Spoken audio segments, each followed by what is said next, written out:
Good evening, नमस्कार दोस्तों। Mission online academy में आपका स्वागत है। मैं मनोज कुमार, आप तमाम दोस्तों का हार्दिक अभिनंदन, स्वागत मेरे इस ऑनलाइन क्लास पे। आप लोगों ने बहुत सारा वीडियो देखा, अच्छा भी लगा, लाइक भी किया आपने। आपसे एक रिक्वेस्ट है कि आप उसे सब्सक्राइब भी करें।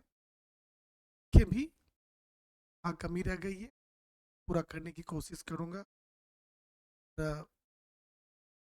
मैं पुनः फिर आपके लिए 20 के बजाय इस बार 25 एरर जो है आर्टिकल से मिलता जुलता जो एरर होती है, थोड़ा सा मैंने स्टैंडर्ड को हाई, जैसे जो बड़े और लंबे क्वेश्चंस को भी मैंने, ताकि जो कुछ पाना चाहते हैं, तो कुछ अच्छा करना चाहते हैं, वो इस क्वेश्चन को बढ़िया से समझेंगे और अपने जीवन में सफल होंगे। ये बात करते हैं हम पहले प्रश्न की तरफ। हमारे पास पहला प्रश्न है, उससे पहले डायरेक्शन है हमारा कि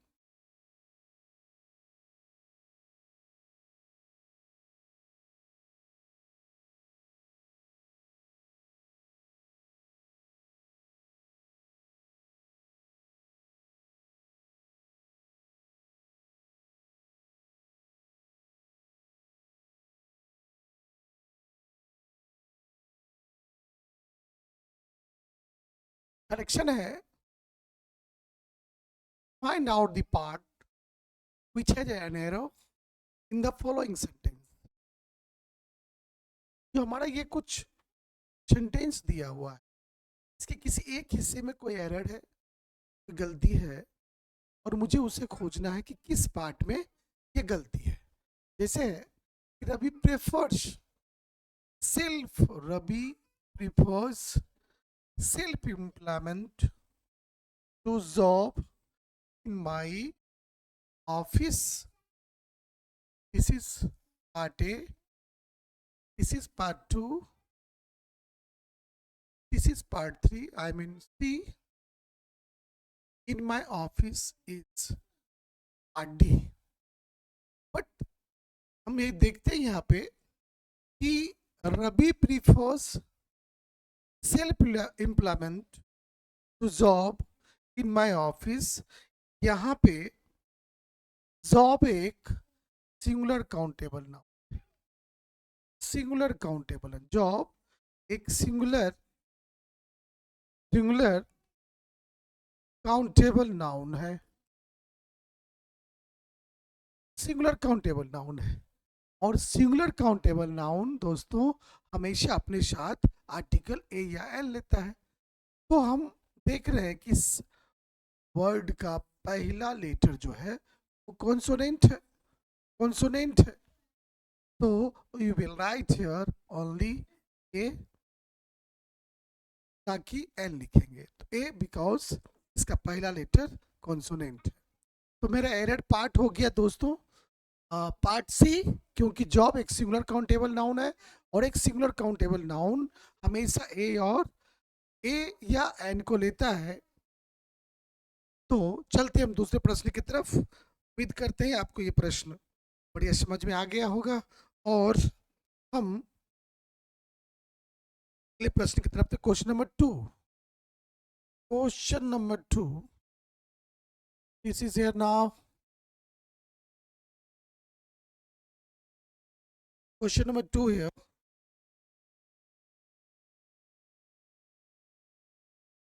कि Lisa was reading with such concentration that she did not hear the doorbell। इतना बढ़िया से पढ़ रही है वो, इतने अच्छे से कंसंट्रेट होके कि उसको डोर बेल सुनाई भी नहीं दी। अब यहाँ पे गौर कीजिएगा, वर्ड एक वाक्य की बनावट होती है, such concentration that she did not hear the door bell. जब किसी वाक्य में अगर सच हो या वाट हो, सच हो या दोस्तों वाट हो, या रैदर या हाफ हो, या रैदर या हाफ हो।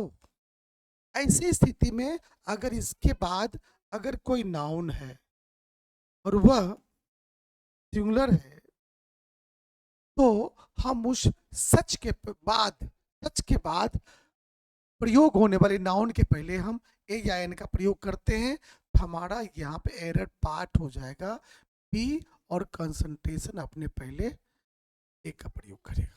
एरर पार्ट हमारा हो गया बी, क्योंकि कंसंट्रेशन के पहले हम लोग ए का प्रयोग करेंगे। तो हमारा प्रॉब्लम क्वेश्चन नंबर 2 था। तो देखते हैं क्वेश्चन नंबर 2 में आपने देख लिया कि सच के बाद अगर कोई नाउन सिंगुलर काउंटेबल नाउन हो तो उसके पहले आर्टिकल का प्रयोग हम उस नाउन के पहले करते हैं, ना कि सच के पहले। तो उम्मीद करते हैं दोस्तों ये वर्ड याद रखिए, सच, व्हाट, रैदर, हाफ। अगर इनके बाद कोई नाउन सिंगुलर काउंटेबल हो तो आर्टिकल का प्रयोग इससे पहले करते हैं। इस चीज को जरूर याद रखिएगा। इन सब वर्ड के बाद अगर नाउन सिंगुलर काउंटेबल हो तो सिंगुलर काउंटेबल नाउन के पहले हम आर्टिकल ए या एन का प्रयोग करते हैं। चलते हैं अगले प्रश्न की तरफ।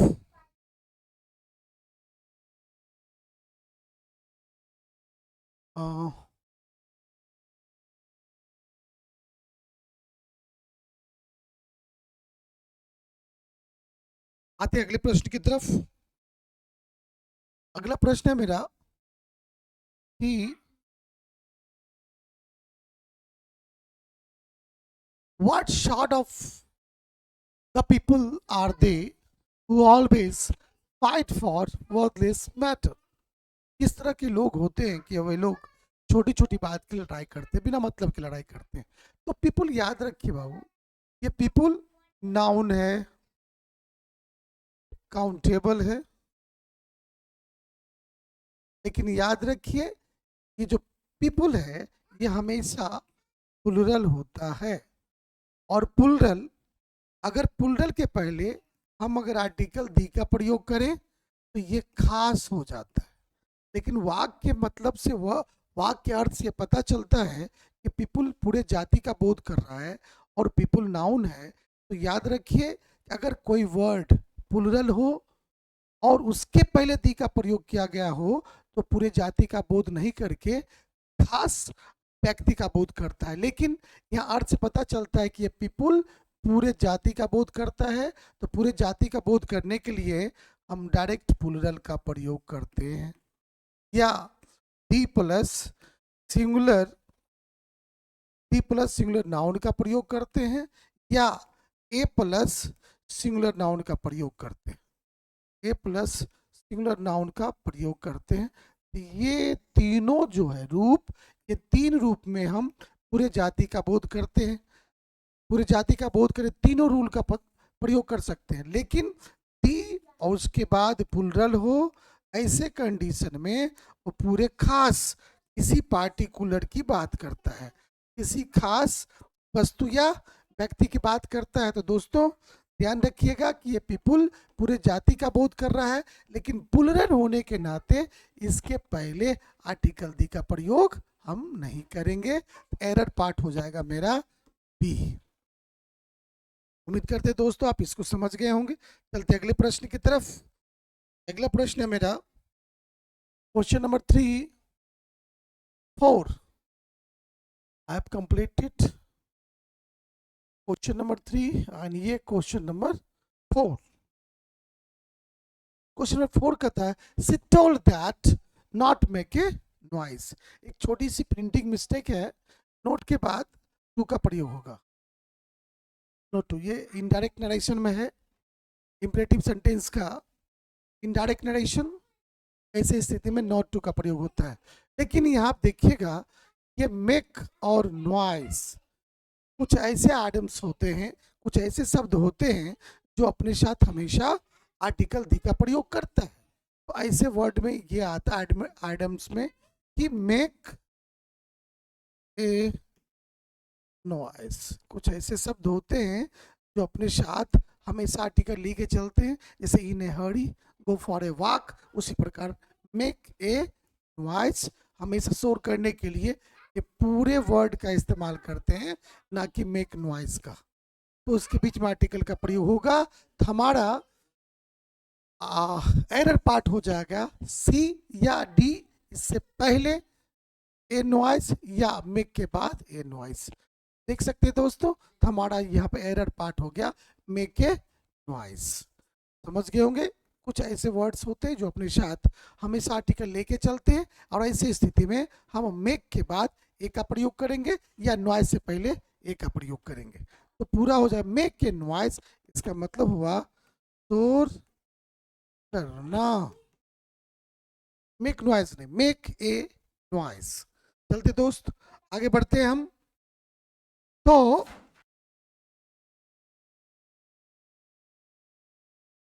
हम लोग अभी देख रहे हैं आप लोगों को कि वो आप लोग थोड़ा सा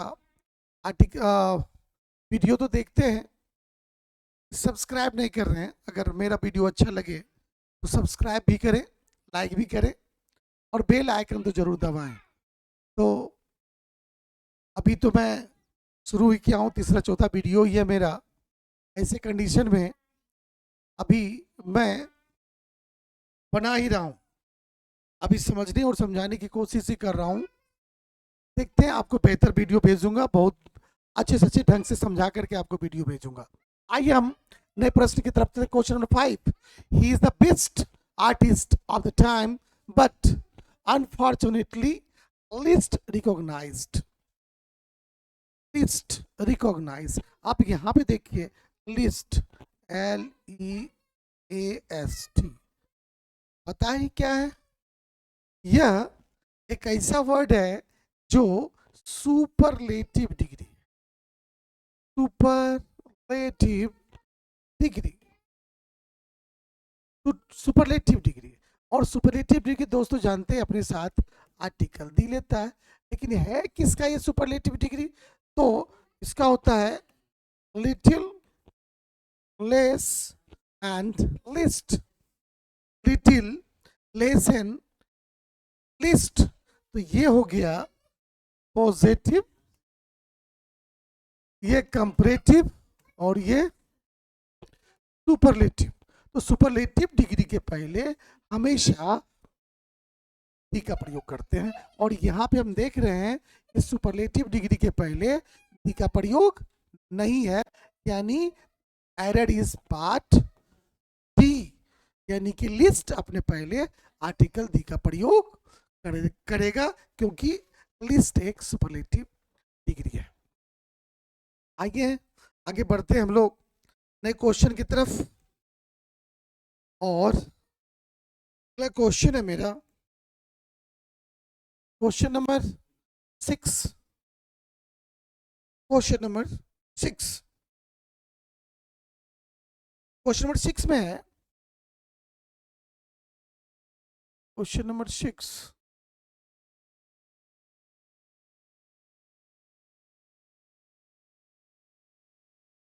ये है question number 6। It was by mistake that he caught her hand. गलती से उसने उसका हाथ पकड़ लिया। ये गलती से, it was by a mistake that he caught her hand. उसने गलती से उसका हाथ पकड़ लिया। लेकिन देखिए एक वर्ड आता है यहाँ, बाय है और ये मिस्टेक है। अब जब दोनों को मिलाइएगा तब बाय ए मिस्टेक, ये कोई फ्रेज नहीं है, यहाँ पे होना चाहिए बाय मिस्टेक, यानी कि गलती से, गलती से, यानी कि यहाँ पे ए आर्टिकल का प्रयोग नहीं होगा, because it is not a word, ये वर्ड ही नहीं है।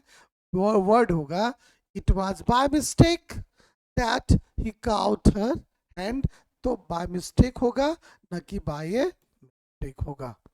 तो उम्मीद करता हूं दोस्तों कि आपने इस प्रश्न को बढ़िया समझ गए। कुछ वर्ड्स को भी ध्यान देना पड़ेगा, पढ़ना पड़ेगा, समझना पड़ेगा दोस्तों। आइए हम अगले प्रश्न की तरफ चलते हैं। अगला प्रश्न मेरा होगा question number 7। Question number 7। Question number 7। The higher he climbs, cooler he feels। ये बहुत ही प्यारा रूल है। बहुत सारे लोग ये जानते हैं कि टी का प्रयोग सुपरलेटिव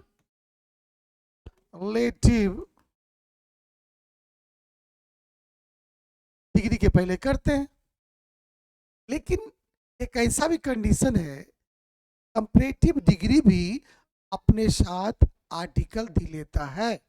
अब वो कैसे?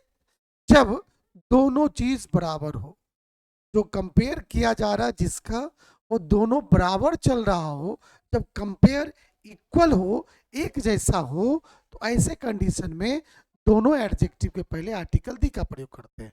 जैसे दी हायर ही क्लाइम्स, जितना वह ऊंचा जाता, जितना वह चढ़ता है, कूलर ही फील्स, ठंडा महसूस करता है। लेकिन एरर देख सकते हैं, दी हायर, जितना ऊंचा जा रहा है, तो हाई का कंपैरेटिव डिग्री हायर, हाई का कंपैरेटिव डिग्री है हायर। अब दूसरी तरफ देखते हैं, जितना ऊंचा वो चढ़ रहा है, कूलर ही फील्स, ये कूल का ये कंपैरेटिव फॉर्म है कूलर, यानी कि दो दो कंपैरेटिव डिग्री है, दो दो कंपैरेटिव डिग्री है, और तुलना दोनों का बराबर है कि जितना वो ऊंचा जा रहा है उतना वो ठंडा महसूस कर रहा है। यानी कि ज्यों ऊपर जाएगा ठंडा और बढ़ेगा, ज्यों ऊपर जाएगा ठंडा और बढ़ेगा, यानी बराबर चल रहा है। जब तुलना बराबर की हो तो ऐसी स्थिति में दोनों जो कंपैरेटिव डिग्री हैं, दोनों के पहले दी का प्रयोग करेंगे। तो कूलर के पहले भी हम दी का प्रयोग करेंगे, तो राइट सेंटेंस हो जाएगा the higher, the higher he climbs, the higher he climbs, the cooler he feels।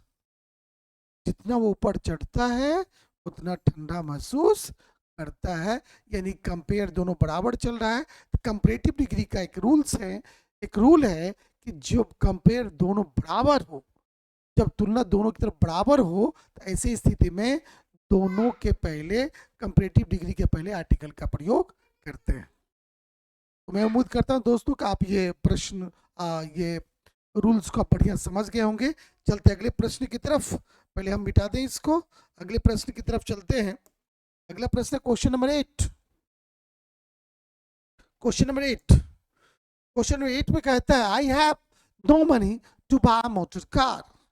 मेरे पास पैसे नहीं है कि मैं एक मोटर कार खरीदूं।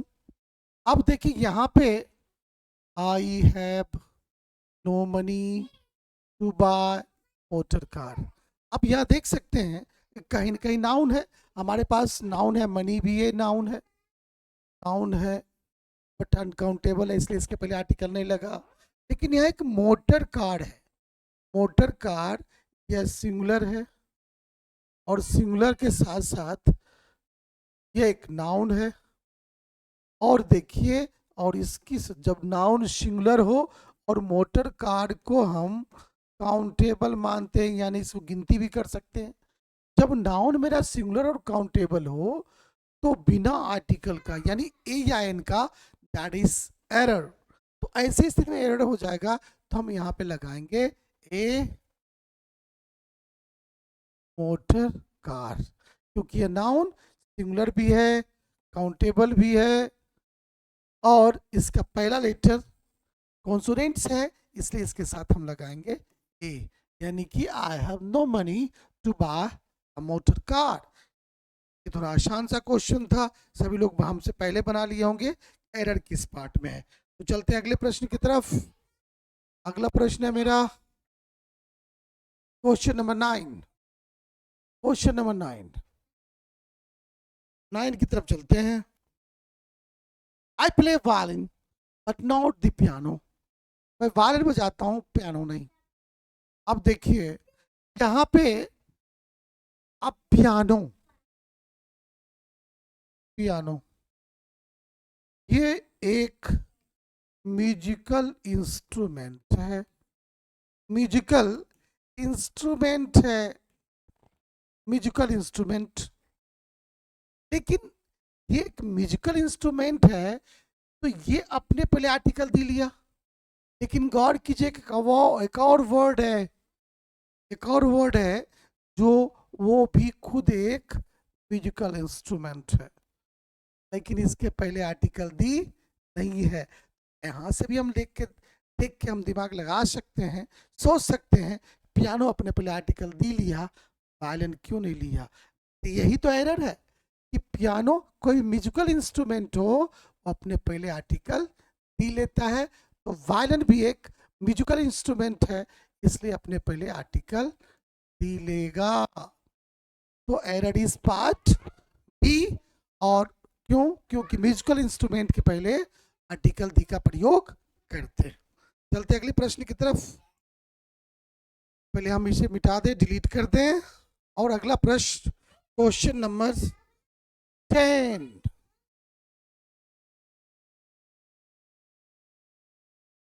देखते क्वेश्चन नंबर 10 में क्या कहते हैं। On Sunday I go to the church. Wow, ये बहुत ही सुंदर और बहुत ही बढ़िया सा रूल है। चर्च, THURCH, चर्च से मुझे याद आया आज 24 दिसंबर है और कल 25 दिसंबर यानी कि चर्च जाने का दिन, क्रिसमस डे है। कल काफ़ी भीड़ होती है चर्च में, क्रिश्चियन लोग उस दिन क्रिसमस कैरोल गाते हैं मिलके, बहुत बढ़िया से। तो चर्च, चर्च का मेन पर प्राइमरी काम क्या है? चर्च का प्राइमरी यानी पहला काम क्या है चर्च का? तो पहला काम है यहाँ पे प्रे करना। अगर हम चर्च में प्रे करने जाएं, स्कूल में पढ़ने जाएं, स्कूल में स्टडी करने जाएं, जेल में यानी कि हम कल्प्रीट बन के जाएं, अपराधी बन के जाएं, मॉस्क्यू में नमाज पढ़ने जाएं, रीड द कुरान, तो कुछ ऐसे वर्ड हैं, स्कूल, कॉलेज, चर्च, टेम्पल, ऐसे वर्ड्स के पहले, ऐसे वर्ड में अगर ऐसे वर्ड्स जैसे चर्च हो गया, स्कूल हो गया, मॉस्क्यू हो गया, जेल हो गया, टेम्पल हो गया, ये सब कुछ ऐसे वर्ड्स हैं अगर जो इसका मेन काम है, अगर वो करने जाते हैं, अगर स्कूल में पढ़ने जाते हैं, कॉलेज में पढ़ने जाते हैं, मंदिर में पूजा करने जाते हैं, तो ऐसे कंडीशन में आर्टिकल का प्रयोग नहीं हो। लेकिन वही मंदिर चप्पल चुराने जाते हैं, चर्च में हम पूजा करने के बजाय हम किसी को मारने जाते हैं, कॉलेज हम पढ़ाई के बदले किसी को पीटने जाते हैं, तो वैसे कंडीशन में इन सब के पहले दी का प्रयोग होगा। लेकिन जो इसका प्राइमरी वर्क है, जो इसका प्रमुख काम है, अगर वो करने जाते हैं उसके पहले आर्टिकल का प्रयोग नहीं होगा। तो चर्च देख रहे हैं, on Saturday I go to the church, मैं सैटरडे को चर्च जाता हूँ यानी कि प्रे करने। तो जब ये चर्च में अगर कोई और काम के लिए जाते, प्रे के अलावा कोई और काम करने के लिए जाते, तब यहाँ पे हम आर्टिकल का प्रयोग करेंगे। लेकिन जब प्रे करने जाए तो ऐसी स्थिति में जो इसका प्राइमरी काम है, जो प्रमुख काम है, उस प्रमुख काम को करने जाते हैं, तो ऐसे कंडीशन में इन सब शब्द के पहले आर्टिकल का प्रयोग नहीं होगा। लेकिन दूसरे काम के लिए, एज प्रिंसिपल से मिलने जा रहे हैं स्कूल में, ऐसी स्थिति में हम गो टू द स्कूल होगा और ना कि गो टू स्कूल। लेकिन अगर हम कहें कि मैं स्कूल पढ़ने जाता हूँ, I go to school for study, तो स्कूल के पहले आर्टिकल का प्रयोग हम नहीं करेंगे। इस रूल को थोड़ा याद रखिएगा, थोड़ा सा डिफरेंट रूल है, इसी पे थोड़ा ध्यान रखेंगे आप। तो उम्मीद करता हूँ दोस्तों आप लोग समझ गए हैं। अगले प्रश्न की तरफ चलते हैं। अगला प्रश्न है question number 11, it is a very authentic source, hence you must rely on it if you want to know the real cause. It is very authentic source, hence you must rely on it if you want to know the real cause. अब यहाँ देखिए very authentic source, तो very सच आपने बताया कुछ देर पहले हमने बताया था कि जब सच हो, वेरी हो, ऐसे कुछ वर्ड्स की मैंने चर्चा किया था, वाट हो, वैसी कंडीशन मैंने बताया था। तो वैसी स्थिति में जो मेरा आर्टिकल का प्रयोग होगा उसके पहले उसके बाद आने वाले वर्ड के पहले होगा, लेकिन ध्यान दीजिएगा यहाँ सोर्स नाउन है और नाउन के पहले ऑथेंटिक एक एडजेक्टिव है। तो इस कंडीशन में अगर ये सब वर्ड के बाद अगर एडजेक्टिव हो और इसके बाद अगर नाउन हो, तो हम जानते हैं कि प्लेस ऑफ आर्टिकल के बारे में मैंने पहले वीडियो में बताया था। पहले वीडियो मैंने बताया था आर्टिकल का प्लेस होता है कि नाउन हो, अगर नाउन के पहले एडजेक्टिव हो, आर्टिकल का प्रयोग एडजेक्टिव से पहले करते हैं। वही नाउन हो और नाउन के पहले एडजेक्टिव हो, एडजेक्टिव के पहले अगर कोई एडवर्ब हो, आर्टिकल का एडवर्ब से पहले होगा। ये नाउन है और नाउन के पहले ऑथेंटिक एडजेक्टिव है, आर्टिकल का प्रयोग हम ऑथेंटिक के पहले और वेरी के बाद करेंगे। ये हमने इससे पहले भी रूल बता दिया है। एरर पार्टीज ए हम और वेरी के बाद ए का प्रयोग करेंगे। उम्मीद करते हैं दोस्तों आप बढ़िया से इसको समझ गए होंगे। अगले प्रश्न की तरफ चलते हैं। Question number 12। Question number 12, Shuman is the tallest and the best student of his class, so we teach him carefully. सुमन एक लंबा, सबसे लंबा और सबसे अच्छा विद्यार्थी है हमारे वर्ग का, इसलिए मैं उसे बड़े सावधानी से पढ़ाता हूँ। बट गौर कीजिएगा, जब कोई नाउन हो, माना कि ये कोई व्यक्ति है, ये कोई व्यक्ति है, ये अपने क्लास में ये जो है अपने क्लास में ये सबसे, माना कि ये क्लास है, ये लड़का अपने क्लास में जितने भी बच्चे हैं उस सब में सबसे लंबा यानी कि टॉलेस्ट। और इसकी एक और खास बात है, अपने स्कूल में सबसे बेस्ट भी है। बेस्ट पे ध्यान दीजिएगा, टॉलेस्ट और बेस्ट अपने वर्ग में। लेकिन मैं एक बात बताऊं, ये दोनों खासियत एक ही लड़के के पास है और वो लड़का है सुमन।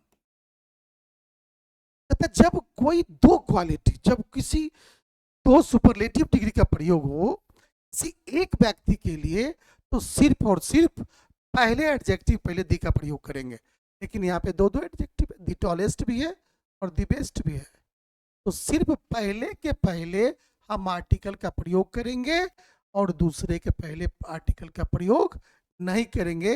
हमारा एरर पार्ट हो गया बी, तो यहाँ पे दी का प्रयोग नहीं होगा। उम्मीद करते हैं दोस्तों कि इस प्रश्न को समझिएगा। जब किसी एक व्यक्ति के लिए दो आर्टिकल का प्रयोग कभी नहीं होता है, अगर कभी दो आर्टिकल का प्रयोग कर दिए हैं तो दो अलग अलग व्यक्ति के गुणों को बताता है। जैसे अगर मैं यहाँ पे देखूं, एक व्यक्ति है और ये भी एक व्यक्ति है। अब वाक्य को देखिए, ए पोएट एंड ए टीचर। इस कंडीशन में क्या होता है, हमने इसके पहले भी, अब एक जगह पर हम दी का भी प्रयोग कर सकते हैं, दी का भी प्रयोग कर सकते हैं। तो ए पोएट एंड ए टीचर, जब किसी नाउन के दोनों पार्ट में, दोनों नाउन के पहले अगर आर्टिकल का प्रयोग हो तो दोनों अलग अलग व्यक्ति को बताता है, जिसमें से एक पोएट है और दूसरा टीचर है। अगर किसी एक व्यक्ति को बताना है, कोई एक व्यक्ति है, माना कि एक व्यक्ति है, ये व्यक्ति है ये पोएट भी है और टीचर भी है, ये पोएट भी है और टीचर भी है। ऐसे कंडीशन में सिर्फ इसके पहले एक का प्रयोग करेंगे, poet and teacher. A poet and teacher is standing there, standing there. एक शिक्षक और कवि वहां पे खड़े हैं। तो जब किसी एक व्यक्ति के दो अलग अलग गुणों को बताना हो, दो अलग अलग नाउन से उन्हें कॉल पुकारना हो, तो हम पहले नाउन के पहले हम आर्टिकल का प्रयोग करेंगे। अगर दोनों के पहले कर दिए एक व्यक्ति के लिए, दैट इज एन एरर। अगर दो अलग अलग व्यक्ति हैं तो दोनों अलग अलग व्यक्ति के लिए अलग अलग आर्टिकल का प्रयोग करेंगे। उम्मीद करते हैं दोस्तों ये प्रश्न भी, इस रूल को भी बढ़िया समझ गए होंगे। आगे देखते हैं, हम अगले प्रश्न की तरफ चलते हैं। Question number 12, I think yes this is 13, this is 13। कहता है all the modern amenities of life that we enjoy at present lies in the science। Error part, तो ध्यान दीजिए, जब मैं कोई क्वेश्चन दूं थोड़ा एक बार आप रीड करें। मैं जल्दीबाजी कर देता हूँ बनाने के चक्कर में कि जल्दी बना दें, जल्दी जल्दी मैं ज़्यादा से ज़्यादा प्रश्न आपके सामने रख दूं, जल्दी बता के आपको बहुत कुछ मन करता है कि पूरा बुक बना के आपके सामने पेश कर दूं जल्दीबाजी में। तो मुझे कुछ देर छोड़ना चाहिए था, ये मेरा पर्सनल सोच है। कुछ देर सोचते हैं, जो सामने मेरा वीडियो देख रहे हैं, क्या उस क्वेश्चन को पढ़ के दिमाग को यूज कर रहे हैं कि कहाँ पे एरर है। आई शुड, कुछ देर के लिए मुझे छोड़ना चाहिए, उसके बाद मुझे बताना चाहिए। कहीं अगर आपने बना लिया तो आपके अंदर एक अलग सी खुशी होगी, एक अलग सी इंजॉयमेंट होगा। I have solve this question, I have found the error in which part this error is. तो ये बड़ा अच्छा लगता है। तो मुझे I should for a moment कुछ देर के लिए छोड़ना चाहिए कि क्वेश्चन कहता क्या है। आप लोग इसको एक बार देखिए। क्वेश्चन में पढ़ो, all the modern amenities of life that we enjoy at present life in the science. सब कुछ साइंस में उपलब्ध है। अब गौर कीजिएगा, ऑल द मॉडर्न एमिनिटीज, ये गलती है, में कोई यहाँ दी लगा हुआ है। हाँ ये दिस इज राइट।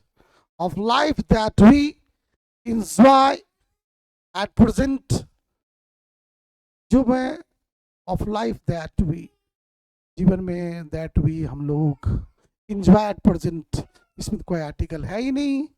इसमें देखते हैं enjoy at present lies in the science. इसमें थोड़ा सा लगता है कि कुछ तो प्रॉब्लम है, और मेरे कुछ दोस्तों ने बताया कि यस सर कुछ एरर लग रहा है इस पार्ट में।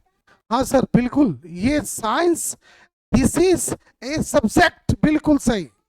एक सब्जेक्ट है और किसी सब्जेक्ट का जो नाम होता है वहां पे नो आर्टिकल। शायद आप में से कुछ लोग बना लिए होंगे इसको, उम्मीद करता हूं, आई होप सो। आपने कुछ जरूर कोई बनाए होंगे। अगर बनाए तो लाइक कीजिए, कमेंट कीजिए सर आई डिड इट, मैंने इसको बनाया है, बना के भेजिए। अच्छा लगे तो सब्सक्राइब भी कर दीजिए, अच्छा लगेगा क्योंकि आप उस प्रश्न को सॉल्व कर रहे हैं। बनाइए और इस तरह से देखिए आपकी कॉन्फिडेंस कितनी हाई होगी, अच्छा लगेगा। अंग्रेजी थोड़ा रिस्पेक्ट कीजिए, अपने साथ जी लेके चलता है अंग्रेजी, ये भी जी लगा के चलता है। अभी थोड़ा इसका रिस्पेक्ट करें और समझे। देखिए कितना बढ़िया समझ गए कि science is the name of a subject, एक सब्जेक्ट का नाम है और सब्जेक्ट अपने साथ आर्टिकल का प्रयोग नहीं करता है। तो यहाँ पे हमारी एरर होगी, द यानी द का प्रयोग यहाँ पे नहीं होगा। तो चलते हैं अगले प्रश्न की तरफ, और अगला प्रश्न है मेरा क्वेश्चन नंबर 14। क्वेश्चन नंबर 14 ऊपर जाना नहीं चाह रहा, चलो भाई अच्छा हो गया, आ गए आप। चलते हैं हम इस प्रश्न की तरफ, देखते हैं। It is the most remarkable event, so the event which you find at present is matter of pleasure. It is the most remarkable event, so the event which you find at present is matter of pleasure। और कीजिए, ध्यान दीजिए, यहाँ पे मेरे पास चार parts. It is the most remarkable, event. So the event which you find at present is matter of pleasure. मैंने कहा कुछ देर छोड़ेंगे आप लोगों के लिए. देखिए किस पार्ट में एरर है कि it is the most remarkable event. So the event which you find at present is matter of pleasure. Question number 14. पता नहीं चला, दिमाग दौड़ाइए. लग रहा है कि पूरा का पूरा सही है. अंग्रेजी यही कहती है, अंग्रेजी बिल्कुल खतरनाक है. लगेगा कि पूरा वाक्य सही है, नहीं तो सब गलत है. कहीं ना कहीं सब गलत है, लेकिन कहीं ना कहीं कोई गलती तो है. कल मैंने एक चीज बताया था आप लोग को, जो पिछला वीडियो था हमारा, वीडियो नंबर B2 जो था, उसमें मैंने बताया था अगर वाक्य में कोई नाउन हो प्लस नाउन के बाद कोई प्रीपोजिशन हो और फिर प्रीपोजिशन के बाद कोई नाउन हो. देखिए वाक्य बनावट को देखिए, noun plus preposition plus noun हो, ऐसे कंडीशन में पहले नाउन के पहले दी का प्रयोग करते हैं. अब देखिए इस वाक्य में दोस्तों कि कहाँ ऐसी बनावट है. देखिए देखिए वाक्य में कहाँ ऐसी बनावट है कि noun plus preposition plus noun है और उसके पहले आर्टिकल का प्रयोग नहीं है. तो देखिए, देख लिया आप लोग. देखिए, और ये पार्ट है मैटर ऑफ ये नाउन प्रीपोजिशन नाउन. जब noun plus preposition plus noun हो, we must write article the before the first noun. पहले नाउन के पहले आर्टिकल दी का प्रयोग करेंगे. तो प्रॉब्लम इज है कि द मैटर ऑफ प्लेजर, ये हमारा एरर पार्ट आप लिए होंगे और उम्मीद है कि आपने ये बनाया है. चलते हैं अगले प्रश्न की तरफ. इस नोट को समझ आए, noun plus preposition plus noun हो तो पहले नाउन के पहले आर्टिकल का प्रयोग करते हैं. अगर हिंदी में अगर सीखना, जैसे कलम का ढक्कन, कलम का ढक्कन, ढक्कन कलम का है, आप नहीं. कलम का ढक्कन, दोनों नॉन लिविंग थिंग है. दोनों पॉजिटिव जब केस पढ़ेंगे उसमें ये बताया गया है कि दोनों अगर नॉन लिविंग हो तो सेकेंड वाला फर्स्ट हो जाता है और फर्स्ट वाला सेकेंड. जैसे cap of the pen,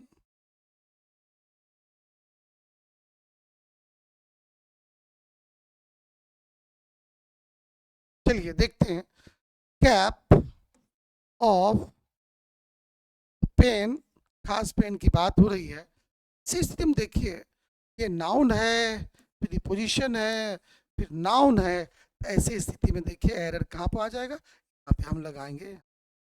cap of the pen is red, कलम का ढक्कन लाल है. तो अब देखिए ऐसी स्थिति, वही स्थिति यहाँ पे द मैटर ऑफ प्लेजर. यहाँ नाउन है, प्रीपोजिशन है, नाउन है, तो पहले नाउन के पहले दी का प्रयोग करेंगे. उम्मीद है कि आप इस नियम को भी सीख लिए होंगे आर्टिकल में. चलते अगले प्रश्न की तरफ. That is question number 15. That is question number 15. Question number 15. He had no illusions of being either a distinguished writer or editor. So simple. ये तो बहुत ही आसान क्वेश्चन है, बहुत ही आसान क्वेश्चन है. देखिए दोस्तों क्वेश्चन कहाँ है, इसमें एरर कहाँ है. बड़ा सिंपल, बड़ा ही सिंपल. अगर देखिएगा ना तो he had no illusion of being either a distinguished writer or, लग गया कुछ, कुछ लगा, बिल्कुल लगा. एडिटर, नाउन, नाउन है और नाउन है और काउंटेबल भी है, काउंटेबल भी है और एडिटर है, यह सिंगुलर भी है.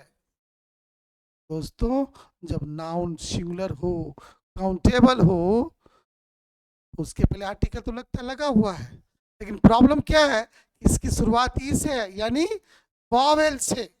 जो कोई वर्ड की शुरुआत वॉवेल से हो और उसका उच्चारण भी अगर वॉवेल की तरह हो तो उसके पहले ए नहीं एन का प्रयोग करेंगे।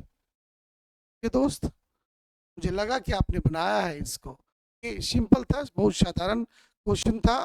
तो error is part, last part D में है editor not a editor, we must write here an editor. उम्मीद करते दोस्त आप इसको भी समझ गए होंगे। अगले प्रश्न की तरफ चलते हैं। अगला प्रश्न है question number 16। The need to set up the need to set up a good library in the locality has been in the mind of people for some time now. हमने बताया था अभी कुछ देर पहले ही मैंने बताया, क्वेश्चन नंबर शायद 5 और 6 में बताया था कि जब नाउन प्लुरल हो, जब प्लुरल नाउन हो और उसके पहले दी लगा हो तो ये पूरे जाति का बोध नहीं करता है, ये करता है पार्टिकुलर का, खास की बात करता है। जब नाउन प्लुरल नाउन हो ये पूरे जाति का, होल क्लास को बताता है। तो हम देख रहे हैं कि यहाँ पीपुल है, कहता है कि the need to set up a good library in the locality, कि खास जगहों पर एक लोकेलिटी में लाइब्रेरी जो है सेटअप करने की बात चल रही है। Has been in the mind of people, वहाँ के लोगों के दिमाग में ये चल रहा था कि यहाँ पे एक इस लोकेलिटी में, इस मोहल्ले में एक लाइब्रेरी को बनाने की बात चल रही है, जरूरत है। Of people for some times now, कुछ समय पहले और अभी भी उसके दिमाग में चल रहा है, कुछ लोगों के दिमाग में, इस लोकेलिटी में, इस मोहल्ले में एक लाइब्रेरी का निर्माण किया जाए। अब देखिए खास लोग की बात चल रही है, पूरे जाति का बात नहीं चल रहा है, उस मोहल्ले के लोगों की बात चल रही है। तो पूरे जाति का वो तो नहीं हो रहा है, उस मोहल्ले की बात चल रही है, जिस मोहल्ले के लोग उस लाइब्रेरी को सेटअप करना चाहता है। जब खास की बात हो तो मैंने अभी भी बताया कि दी प्लस प्लुरल नाउन जब आएगा तो खास की बात करेगी, तो हमारा यहाँ खास की बात है तो हम यहाँ लगाएंगे द पीपल, यानी कि पीपल के पहले दी का प्रयोग करेंगे।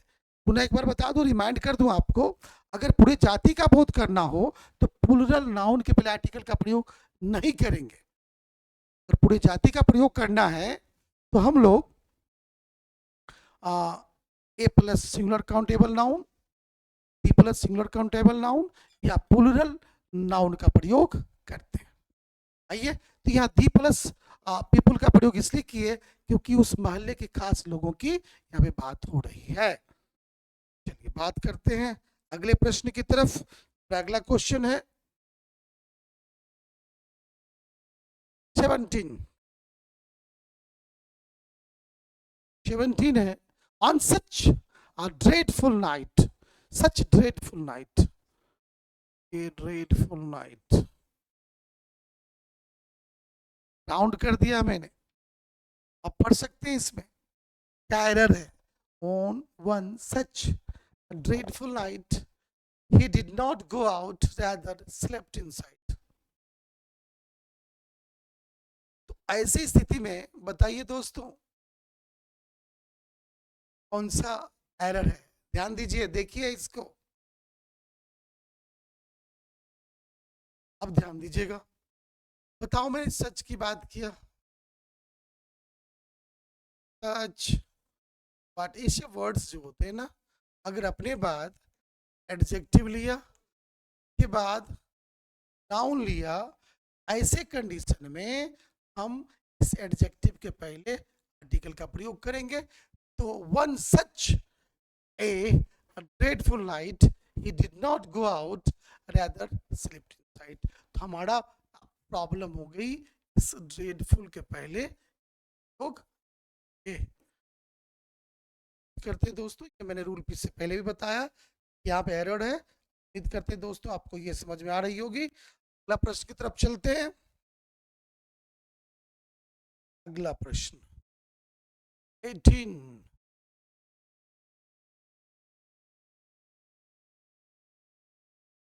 Gandhiji was a great philosopher and a great politician who served.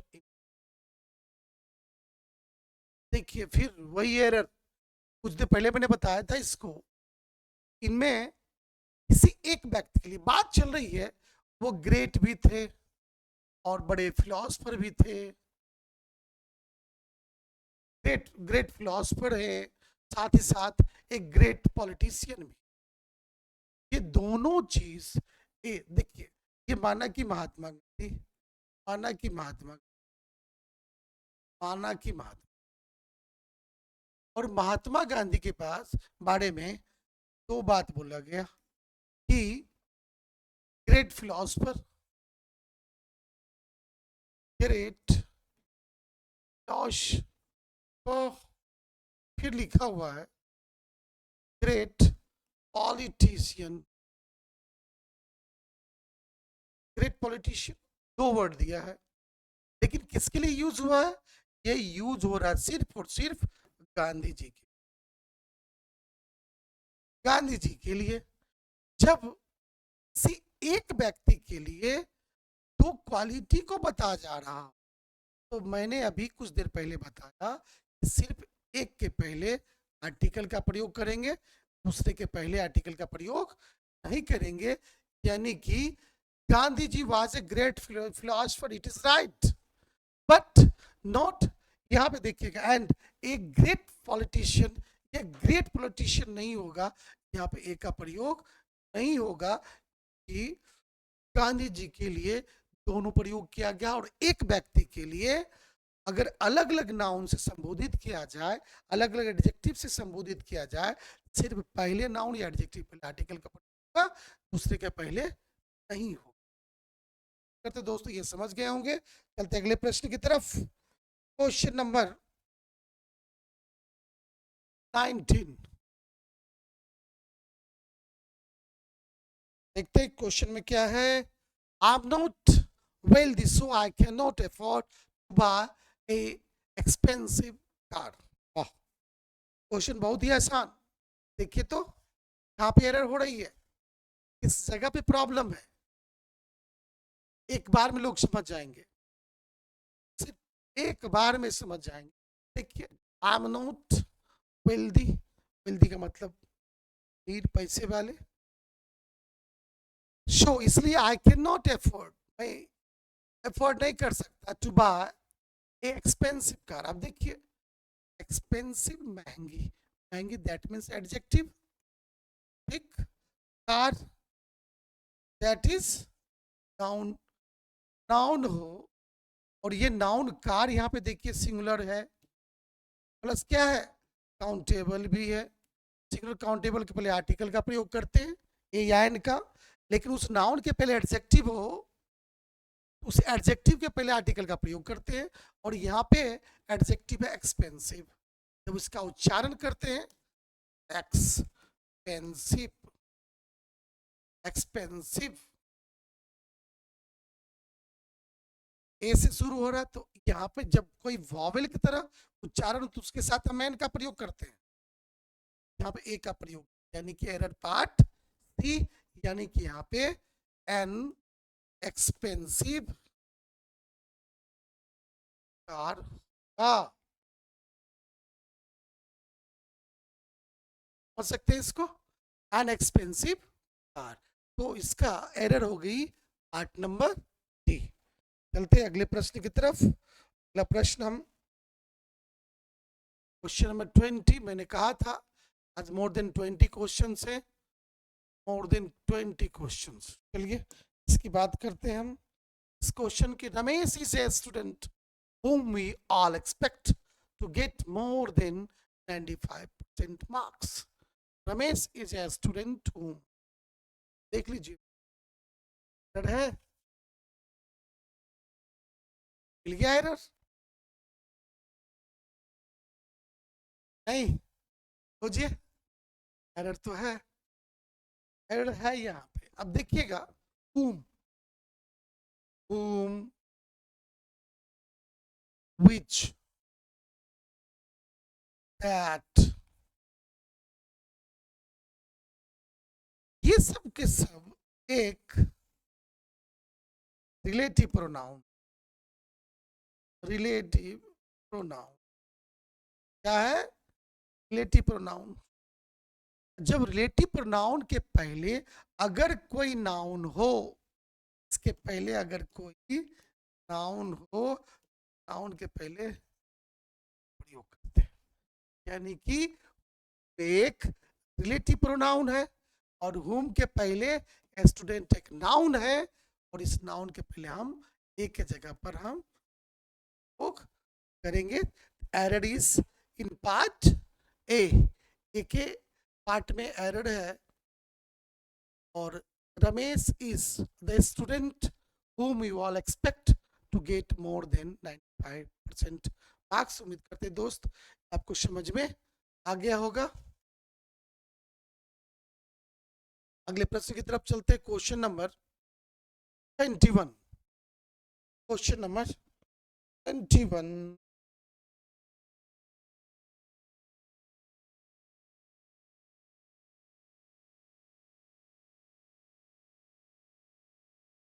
Question number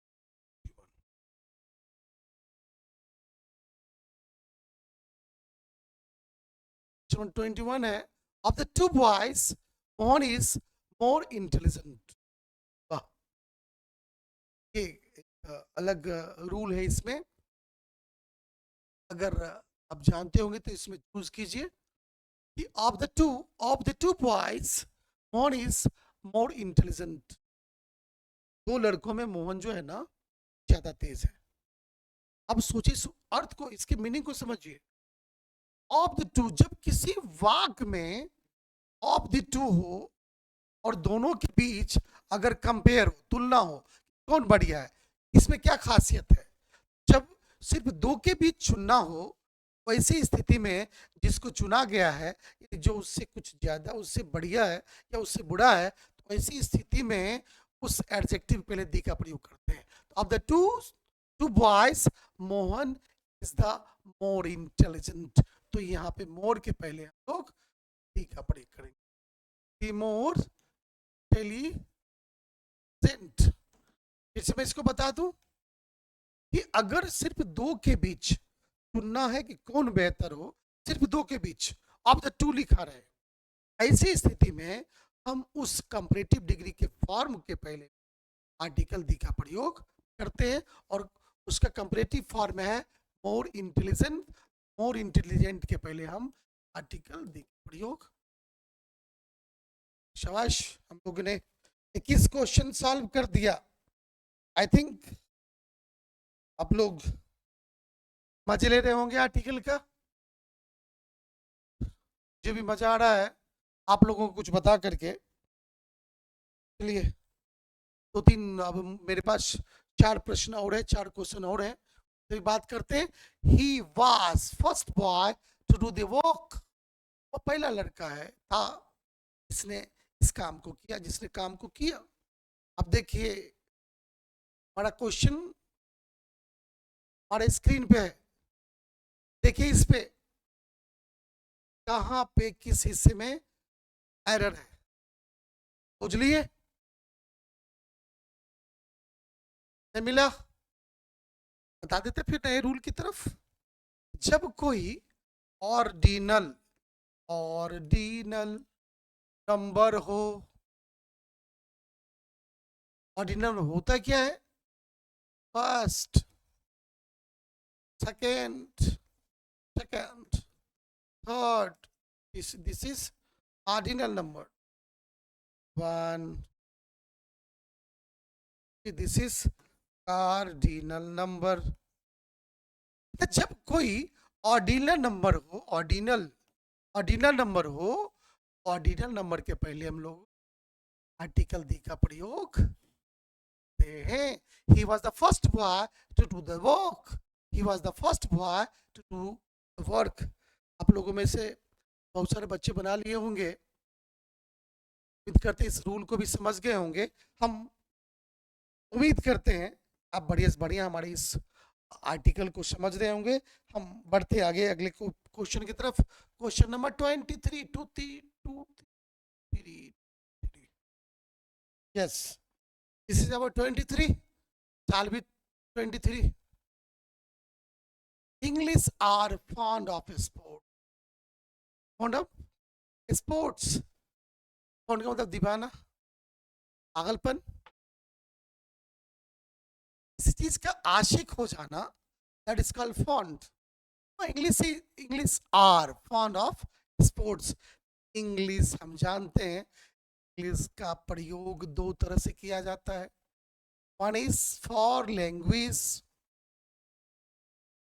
अगर हमने द इंग्लिश लिख दिया, द इंग्लिश लिख दिया, इसका मतलब पीपल, लोग हु स्पीक इंग्लिश, वो लोग जो इंग्लिश बोलते हैं।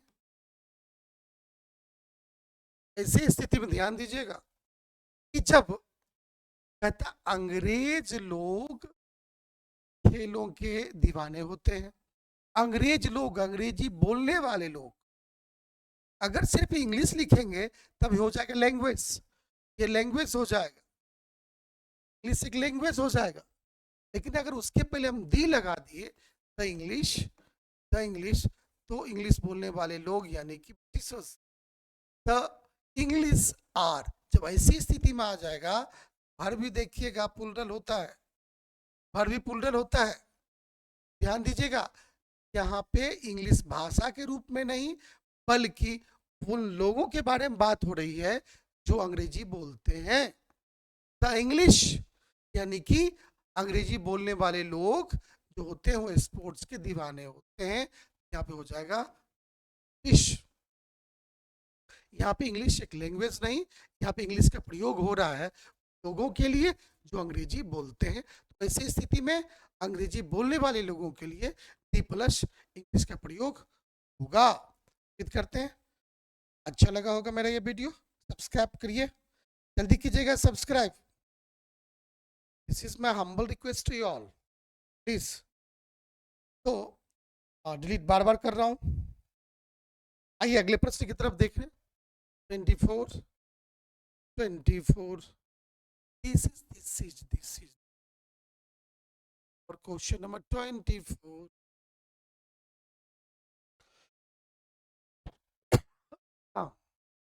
The smell is one of the five senses. सूंघना एक पांचवी ज्ञानेंद्रियां है।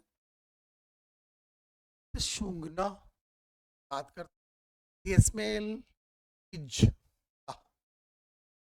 पार्ट बी सिर्फ इज को दिया है, आर्टिकल फाइंड आउट कर रहे हैं, सिर्फ इज को दिया। One of the five, one of अपने साथ दी लेता है, थैंक यू। चेंज के पहले पॉजिटिव नाउन है बट अनकाउंटेबल। देखते हैं यहाँ पे स्मेल भी एक नाउन है, स्मेल नाउन है बट इट इज अनकाउंटेबल, एक अनकाउंटेबल नाउन है। अनकाउंटेबल नाउन अपने साथ आर्टिकल का प्रयोग नहीं करता है जब विस्तृत बताना हो, यानी कि पूरी जाति का बहुत सूंघने की चीज। स्मेल सूंघना या सूंघने की कला जो है, smell is one of the five sense. सुगंध जो होती है एक पांचवा सेंस होता है। तो ये अनकाउंटेबल नाउन है। अनकाउंटेबल नाउन अपने साथ आर्टिकल दी नहीं लेता है। This is noun but not countable, it is. चलिए उम्मीद करते हैं इसको समझ गए होंगे। अगले प्रश्न की तरफ चलते हैं और अगला प्रश्न है क्वेश्चन नंबर लास्ट। बहुत खत्म हो रहा है मेरा। क्वेश्चन नंबर 25 देख के ही लग रहा है बन जाएगा। Ganga is one of the longest river which originate from the Himalayas. Ganga सबसे लंबी नदी है जो गंगा से निकलती गंगा, सॉरी, जो हिमालय से निकलती है, हिमालय से निकलने वाली सबसे लंबी नदी का नाम है गंगा। हमने बताया था कि अगर ओशियन हो, सब के सब वाटर बॉडी है, ओशियन हो, सी हो, बे हो, कैनाल हो, रिवर हो, ये सब के नाम, ये सब वाटर बॉडी है, सब के नाम के का प्रयोग करते हैं, का प्रयोग करते हैं। अब सोचिए इसमें से कोई इसमें है? हाँ है सर, रिवर है। कौन सा? गंगा नदी। तो गंगा नदी है, बोला ही सब के पहले आर्टिकल दी का प्रयोग करते हैं, लेकिन गंगा के पहले कहाँ है सर? ये नहीं है, इसलिए तो अगर रॉन्ग है, एरर है।